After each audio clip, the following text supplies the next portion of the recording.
अन्य समाचाરની વાત કરીએ તો સાબરકાંઠાના હિંમતનગર પાસે જવાનગઢ પાટિયા પાસે થયેલા ગંભીર અકસ્માત બાદ એક હૃદયદ્રાવક ઘટના સામે આવી છે। અકસ્માતમાં તલોદના નવા ગામની મહિલાએ પોતાનો જીવ ગુમાવ્યો છે અને તેના મોતનો આઘાત તેની સાસુ સહન ન કરી શકી। વહુના મોતથી તેમને ભારે માનસિક આઘાત લાગ્યો હતો, જેના કારણે તેમની તબિયત લથડી હતી અને સારવાર માટે ખસેડવામાં આવ્યા હતા। 4 દિવસ સુધી સારવાર ચાલ્યા બાદ અંતે सासुए पण जीव गुमाव्यो। उल्लेखनीय है कि खानगी बस और कार वच्चे थयेला भयानक अकस्मात में कुल 6 लोकोए पोतानो जीव गुमाव्यो हतो, जेना कारणे समग्र विस्तार में शोकनी लागणी छवाई गई है। द्वारकाना रावल गामे एक जर्जरित पाणीनी टांकी हाल स्थानिको माटे मोटो जोखम बनी है। रावलना घाट विस्तारमां आवेली वर्षो जूनी टांकी अत्यंत खराब हालतमां छे, ज्यां तेनी दिवालोमांथी पोपड़ा पड़ी रहा है और कोईपण समय धराशायी थवानो भय उभो थयो छे। आसपासना रहवासीओ रोजिंदा जीवन में जीवना जोखमे आ टांकी पासेथी पसार थवा मजबूर बन्या छे। स्थानिकोए अनेक वखत पालिका तंत्रने लेखित और मौखिक रजूआतो करी होवा छतां अत्यार सुधी कोई असरकारक कार्यवाही करवामां आवी नथी, जेना कारणे लोकोमां तंत्र सामे भारे रोष फैलायो छे अने टांकी तात्कालिक तोड़ी पाडवानी मांग उग्र बनी रही है। अमे घणीवार आनी अरजी करेल छे, लेखित में अरजीओ आपेल छे, हजी हालनी परिस्थिति एवी छे के ते अहींया हजी एने परिस्थिति में छे। हवे अमारी एक ज मांग छे के आने जल्दी पाडवामां आवे, कारण के जे कोईनो जीव जाय के कोईने जानहानि थाय ए पेला दुर्घटना बहु मोटी बने ए पेला आने पाडवी जोईए। पोरबंदरना मार्केटिंग यार्डमां आ दिवसोमां केसर केरीनी मबलक आवक साथे बजारमां जोरदार चहल पहल जोवा मळी रही छे। खास करीने बरंडा डूंगरनी स्थानिक केसर केरीनी भारे मांग उभी थई छे, जेना कारणे खेडूतो ने वेपारीओमां उत्साह छे। छेल्ला 3 दिवसमां आवकमां नोंधपात्र वधारो थयो छे અને मात्र सुदामा फ्रूट पेढीमां ज अंदाजे 15 થી 16,000 બોક્સ પહોંચ્યા છે।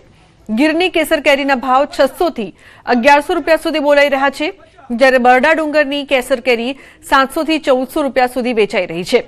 आवक વધવા છતાં ગુણવત્તા સારી હોવાથી ભાવમાં સ્થિરતા જોવા મળી રહી છે। સવારથી જ માર્કેટ યાર્ડમાં હરાજીનો માહોલ ગરમ રહે છે, જ્યાં વેપારીઓ અને ગ્રાહકો ઉત્સાહપૂર્વક બોલી લગાવી રહ્યા છે।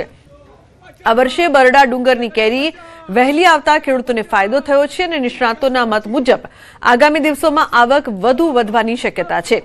ખાસ કરીને 25મી આસપાસ મોટા જથ્થામાં કેરી બજારમાં આવવાની ધારણા છે। કે તેમાં અમે 7-8 વર્ષથી તો હું કરું છું અને મારા મિત્ર છે તે લગભગ 15 થી 20 વર્ષથી કેરી લઈ છે સુદામાની। એમાં કંઈ પણ કોઈ જાતની ફરિયાદ નથી આવતી અને એકદમ નેચરલ અને સારી ક્વોલિટીની કેરી મળે છે। આ વખતે આપણી લોકલ કેરી બધા બીજા દેશની સરખામણીમાં બહુ આગતર હતી અને આપણા જરદાર અને ખેડૂત લોકોને જે અગાઉના જે પૈસા બન્યા છે, સોના જેવા પૈસા બન્યા છે, એ ભાવ બધા સારા મળ્યા છે। આજની તારીખમાં બી આપણા બૈરા ડુંગરની કેસર આજની તારીખમાં આપણે ત્યાં 1200-1300 સુધી ગઈ છે, એ ભાવ બી સારા કહેવાય। જૂનાગઢ મહાનગરપાલિકા અસ્તિત્વમાં આવી તેને 2 દાયકાથી વધુનો સમય થયો છે, પરંતુ જૂનાગઢ મહાનગરપાલિકામાં આજ દિવસ સુધી શિક્ષણ વિભાગનું સેટઅપ જ ઊભું નથી થયું, જેને લઈને વિપક્ષે સવાલો કર્યા છે। વિપક્ષે સત્તાધીશો પર નિષ્ફળતા અને બેદરકારીના આક્ષેપો કર્યા છે, તો બીજી તરફ તંત્ર પોતાની મર્યાદાઓ બતાવી રહ્યું છે। જ્યારે ગુજરાતની અન્ય મહાનગરપાલિકાઓમાં પ્રાથમિક શિક્ષણનો સંપૂર્ણ વહીવટ મનપા સંભાળે છે, ત્યારે જૂનાગઢમાં આ જવાબદારી હજુ સુધી જિલ્લા પંચાયત પર જ છે। વિપક્ષના નેતા લલિત પરસાણાએ આ મુદ્દે તીખી ટીકા કરી છે। આવડી બધી સરકાર હોય તો અત્યારે સારામાં સારી લેટેસ્ટ પ્લેગ્રાઉન્ડ સાથેની શાળાઓ બનાવવામાં આવે તો જૂનાગઢનું જે શિક્ષણ સ્તર છે એ ઊંચું જાય અને દેશને પણ શિક્ષક અને સારા જે યુવાનો છે એ મળે। ખરેખર આ બાબતે ખૂબ ઊંડો વિચાર કરી તાત્કાલિક શાસનાધિકારીની નિમણૂક કરી જે વર્ષોથી જગ્યાઓ ખાલી છે એની નિમણૂક કરી અને શિક્ષણ ક્ષેત્રે જૂનાગઢને ફ્રી અને સારામાં સારી સુવિધા ટેક્સ ભરે છે તો એને મળવી જોઈએ। મહાનગરપાલિકા તંત્ર પણ આ મુદ્દે જવાબદારીમાંથી દૂર રહેતું દેખાઈ રહ્યું છે। કમિશનર તેજસ પરમારે જણાવ્યું કે મહાનગરપાલિકા રચાયા બાદથી જ શિક્ષણ વિભાગ માટે કોઈ અલગ સેટઅપ બનાવવામાં આવ્યો નથી, એટલે આજ દિન સુધી મનપા શિક્ષણનો કાર્યભાર સંભાળી રહી નથી। આવનારા સમયમાં દરખાસ્ત આવશે તો નિયમ મુજબ વિચારણા કરવામાં આવશે, પરંતુ હાલ કોઈ પ્રસ્તાવ મુકાયો નથી। जनरली मोटा महानगरपालिकामां अलगथी શિક્ષણ જે છે પ્રાથમિક શિક્ષણ ખાસ કરીને સિટી વિસ્તારનું એમાં પ્રાથમિક શિક્ષણાધિકારી અથવા શાસનાધિકારીની પોસ્ટ હોય છે. મહાનગરપાલિકા જ્યારથી અસ્તિત્વમાં આવી ત્યારથી આ સેટઅપમાં આ જગ્યા પણ નથી, એટલે આપણે અત્યારે એ કાર્યભાર મહાનગરપાલિકા દ્વારા સંભાળવામાં આવતો નથી. સ્થાયી સમિતિ ચેરમેન પલ્લવીબેન ઠાકરે જણાવ્યું કે શાળાઓને મહાનગરપાલિકા હસ્તક લાવવા માટે રાજ્ય સરકારને પત્ર લખવામાં આવ્યો છે અને આગામી સમયમાં આ દિશામાં કાર્યવાહી કરવામાં આવશે. હાલ માત્ર એક જ શાળા મનપા હસ્તક છે, જે દર્શાવે છે અને શહેરની 23 પ્રાથમિક શાળાઓ જિલ્લા પંચાયત હસ્તક ચાલી રહી છે.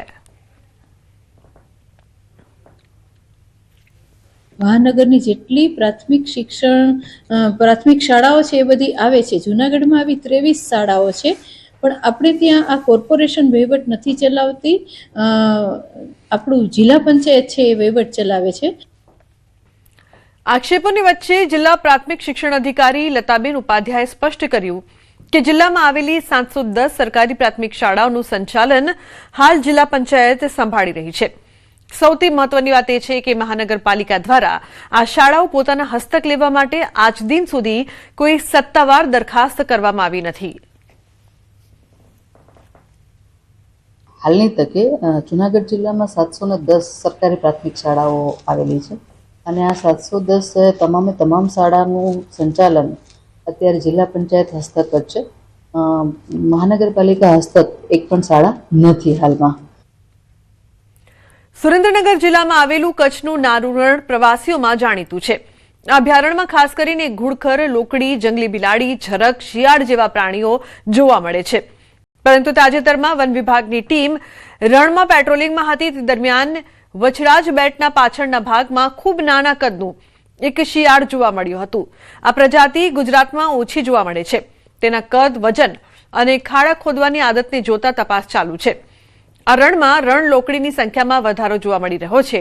ઠંડીની ઋતુમાં વિદેશી પક્ષીઓ હજારો કિલોમીટર અંતર કાપીને અહીંના મહેમાન બને છે. ત્યારે હાલ આ વિશ્વનું સૌથી નાના કદનું શિયાળ માનવામાં આવી રહ્યું છે. જેથી શિયાળ આગામી સમયમાં પ્રવાસીઓમાં આકર્ષણનું કેન્દ્ર બને તેવી આશા છે.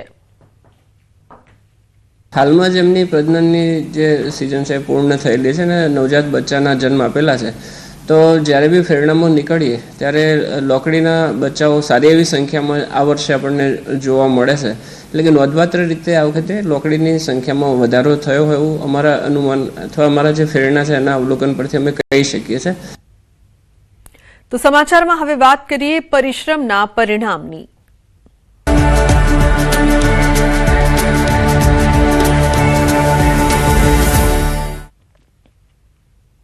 જે ઘરમાં મોભીનો છાંયડો ન હોય એ સંતાન માટે આ દુનિયા કપરી છે.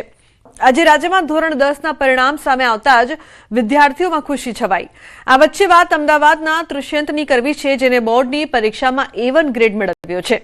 વર્ષ 2019માં પિતાના અવસાન બાદ આખું પરિવાર તૂટી પડ્યું, પરંતુ તેની માતાએ ગાર્મેન્ટ ફેક્ટરીમાં નોકરી કરીને ઘરનું ભારણ સંભાળ્યું.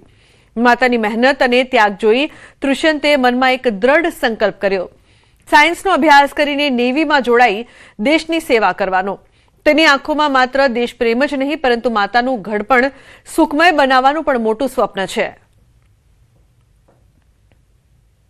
મેં ધોરણ 10માં 91% પ્રાપ્ત કર્યા છે. કેવો સંઘર્ષ રહ્યો છે જીવનમાં? સંઘર્ષ તો ઘણો બધો રહ્યો છે, કારણ કે પપ્પા વગર જિંદગીમાં ઘણી બધી અડચણ આવતી હોય છે. મોસ્ટ ઓફલી આર્થિક રીતેની અડચણ આવતી હોય છે. માતા શું કરે છે? મારી માતા અત્યારે ગાર્મેન્ટ્સમાં જોબમાં જાય છે. આ પરિસ્થિતિમાં તે કઈ રીતે આખી 10માની તૈયારી કરી અને કેટલા પર્સન્ટ? સવારે સ્કૂલ આવી જતો, બપોરે ઘરે જઈને ટ્યુશન જવું પડતો. હું મોસ્ટ ઓફલી તૈયાર મેં રાત્રિ દરમિયાન જ કરી છે. રાત્રિમાં વાતાવરણ શાંત હોય છે, જેના કારણે આપણું કોન્સન્ટ્રેશન હોય છે, જેનાથી જલ્દી યાદ રહી શકે છે. શું ગોલ છે? ગોલ છે મારો 10માં પછી સાયન્સ લઈને 11-12માં નેવીની એક્ઝામ, NDCની એક્ઝામ આવે, નેવીની એક્ઝામ આપીને દેશની સુરક્ષા કરવાનું છે. મારા માતાનું ઘડપણ સારી રીતે વિતાવવાનું છે. તો રાજકોટમાં આજે ધોરણ 10ના બોર્ડ પરીક્ષાના પરિણામ જાહેર થતા જ વિદ્યાર્થીઓ અને વાલીઓમાં ઉત્સુકતાનો અંત આવ્યો હતો. આ પરિણામોમાં સૌથી ખાસ વાત તો એ રહી કે ખેડૂતની દીકરીએ 99.99% સાથે બોર્ડમાં પ્રથમ સ્થાન મેળવીને ઇતિહાસ રચ્યો છે. મર્યાદિત સંસાધનો હોવા છતાં તેણીએ કઠોર મહેનત અને સંકલ્પથી આ સિદ્ધિ હાંસલ કરી છે. જે અન્ય વિદ્યાર્થીઓ માટે પ્રેરણારૂપ બની છે. બીજી તરફ શહેરના લાઇટ હાઉસ વિસ્તારમાં રહેતા અને ઇલેક્ટ્રિક દુકાન ધરાવતા મધ્યમ વર્ગીય પરિવારમાંથી આવતા એક વિદ્યાર્થીએ પણ બોર્ડના પરિણામમાં બાજી મારી છે. તેની સફળતા પાછળનો રસપ્રદ તથ્ય એ છે કે તેણે આજનું પરિણામ 1 વર્ષ પહેલા જ અંદાજ કરીને લખીને પોતાના રૂમમાં રાખ્યું હતું. આજે પરિણામ જાહેર થતાં તેની આગાહી સાચી સાબિત થઈ છે. બહુ ખુશ છું કારણ કે મારા મમ્મી ગવર્મેન્ટ ટીચર છે એટલે એનો ઉપર ફૂલ સપોર્ટ હતો. માતા પિતાએ કઈ મહેનત કરી? માતા પિતાએ તો ખૂબ જ મહેનત કરી હતી. ક્યારેય મને આમ ડિમોટિવેટ નહોતી થવા દીધી. મારા માર્ક્સ ન સારા આવતા તોય પણ મને આમ નિરાશ નહોતી થવા દીધી. ખુશી તો બહુ સારી છે કેમ કે મેં આખું વર્ષ મહેનત કરી અને આજે સારું પરિણામ આવ્યું છે ટોપ 10 માં. પહેલેથી મેં 99.99 નો ગોલ ધાર્યો હતો અને લખીને રાખ્યો હતો એટલે મને ઇન્સ્પિરેશન મળે. તો સુરતમાં ધોરણ 10 નું 86.4% પરિણામ જાહેર. સુરતના ડાયમંડ ઉદ્યોગમાં ભલે મંદી હોય પણ ડાયમંડ પરિવારમાંથી આવતા દીકરા દીકરીઓ ડાયમંડની જેમ ચમક્યા. સામાન્ય પરિવારના રત્ન કલાકારના દીકરા દીકરી 98% લાવી સ્કૂલ અને પરિવારના નામ રોશન કર્યા. ડાયમંડ સિટી સુરતમાં ભલે ડાયમંડની ચમક ઝાંકી થઈ ગઈ હોય પણ ધોરણ 10માં ડાયમંડ પરિવારમાંથી આવતા દીકરા દીકરીઓ મેદાન મારી ગયા છે. કારણ કે કહી શકાય કે A1 ગ્રેડમાં પાસ થયા છે. આપણી સાથે એક વિદ્યાર્થી છે, આપણે પહેલા એની સાથે વાત કરીશું. બેટા, શું નામ આપનું? લક્ષ રાદડિયા. લક્ષ, શું પરિણામ આવ્યું છે? ફાધર શું કરે છે? 94.66% અને 99.2 PR આવ્યા છે અને ફાધર રત્ન કલાકાર છે. મારે 98.66% આવ્યા છે અને મારા પિતા એક રત્ન કલાકાર છે. ખૂબ મહેનત કરી છે અને તકલીફો પણ હતી પણ એ તકલીફોનો સામનો કર્યો. હવે ડાયમંડના ઉદ્યોગમાં ભલે મંદી હોય ત્યારે પરિવારમાં ડાયમંડની જેમ ચમકીને આવેલા દીકરા દીકરીઓ પરિણામમાં A1 ગ્રેડ તો લાવ્યા છે પણ હવે ડોક્ટર બની પરિવારની આર્થિક મદદ કરવાનું પણ વિચારી રહ્યા છે. કેમેરામેન